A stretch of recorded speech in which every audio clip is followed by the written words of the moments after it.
RoboCop and the Terminator were both very popular when they first released in the 80s, so as we went into the late 80s and early 90s, we saw many movies cashing in on their success. A list of B-movies longer than my arm was spawned, including Cyborg Cop, Cyber Tracker, and Lady Terminator. One such movie to do this was Robotrix, a sci-fi offering from Hong Kong that was so clearly a love letter to many movies, RoboCop in particular. It's ultra-violent, has a kitsch style, but is it really a rip-off? Being released in 1991, it didn't receive wide critical praise, but it certainly gained an audience who were after some of these cheesy, badass B-movies, and Hong Kong had many of these types of movies come out around about that time. In the years since, the movie has gained a cult following who openly accept that it's not going for the same philosophical themes as the original RoboCop, but do love it for what it is: over-the-top sex and violence, wacky fight scenes, and a silly plot. But I want to know if it really is a rip-off of RoboCop.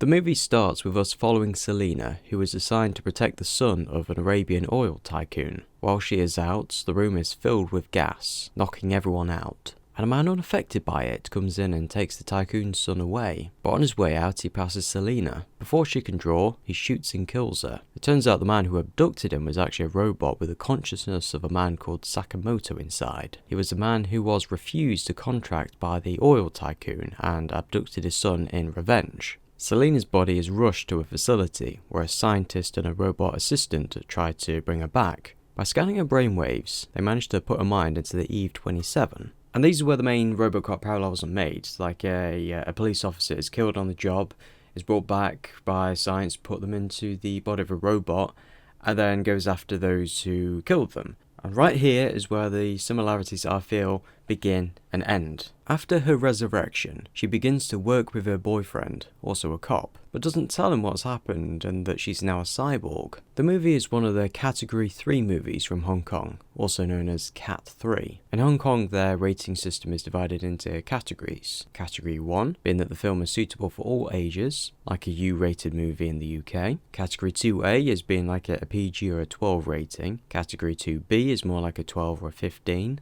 And Category 3 is like a 15 or an 18. Unlike the other categories, Cat 3 is the only one to have a hard legal limit, being for adults only. But despite the aim of Category 3 to, stop people from watching things that they probably shouldn't, it's kind of had the opposite effect. Cat 3 movies are seen as more edgy, more transgressive, more sexy and violent, and are often sought after because of the rating. Instead of a warning, it's become an invitation. In Hong Kong in the 90s, there were more Category 3 movies released compared to any other category. However, the more time as we've gone on into the 2000s and 2010s, the less Category 3 movies Hong Kong has seen released. In 2021, 126 Cat 3 movies were released out of 2,259, which makes 5.6%. Compare that to 1997, where we had 662 out of 1,697, which was about 39%. There was a big market for these movies out in the West, especially on the home video market. Cat 3 movies certainly had a cult following, and with that rating comes a lot of sex and nudity. Some you could argue is helpful to the story, other scenes you can't really make that same argument. As Selina has been taken from her own body and put into another, you can well imagine that her relationship with her body is turned on its head, and one way to explore this is through intimacy and sex with her boyfriend. However, you could also argue that this is a cynical way to put sex and nudity on screen,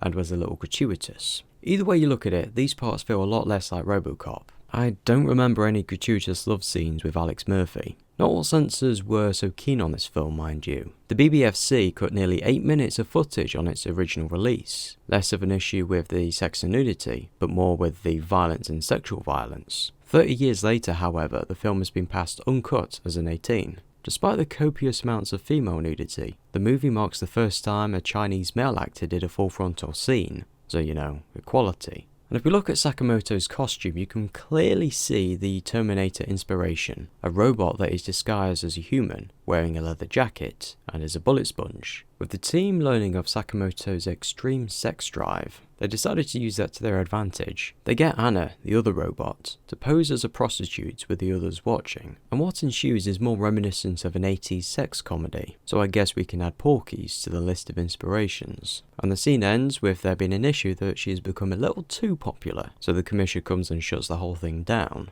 During the 70s and 80s, many East Asian cities like Tokyo, Singapore and Hong Kong had big economic booms, but being cities in smaller areas, the only way to deal with the rising population is to build up, not out, meaning taller buildings, which led to some impressive skylines. And it was this that helped to inspire the production design of films like Blade Runner, from the high-rise skylines to the neon colours. And Blade Runner's depiction also inspired other Asian films, like Akira in Japan. So it's cool to see that same inspiration here in Robotrix, being able to use the architecture of the city to their advantage. The team also uses a technique called optography when they find the body of one of their informants. It's a method that is supposedly used to be able to discern the last thing that a person saw before they died, by removing and examining the retina of their eye. It was something that showed some evidence of working in the late 19th century, with this optogram being taken from a rabbit in 1878 by Wilhelm Kuhn.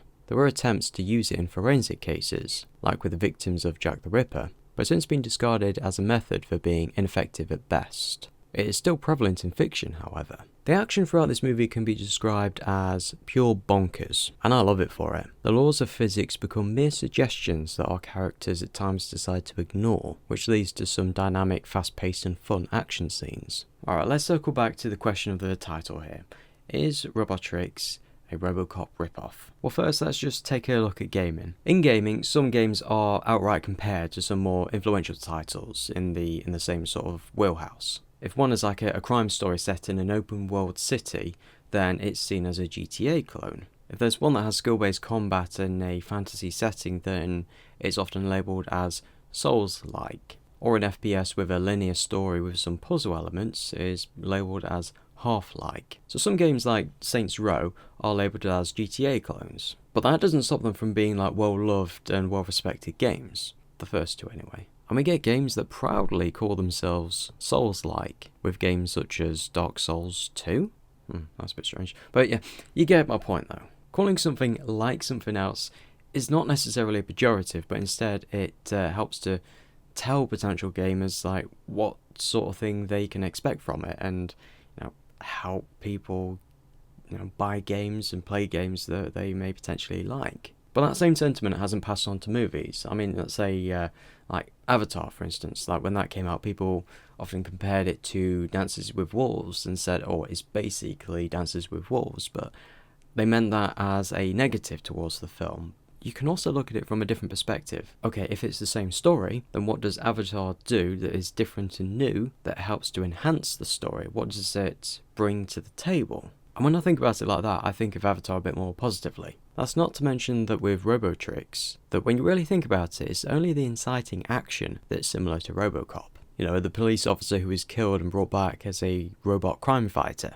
As of 1987, any film or series or game that has that same premise or plot point is going to be seen as derivative of RoboCop, and is going to be seen negatively for it. But really, they're just tropes of genres. But what about RoboCop itself? Like someone who is dead and is brought back to life through means of science was something that was explored in Mary Shelley's Frankenstein, and that was published before 1987. Does that mean that RoboCop is derivative or rip-off, if we're going to use more pejorative language here? Is it more of a rip-off of Frankenstein?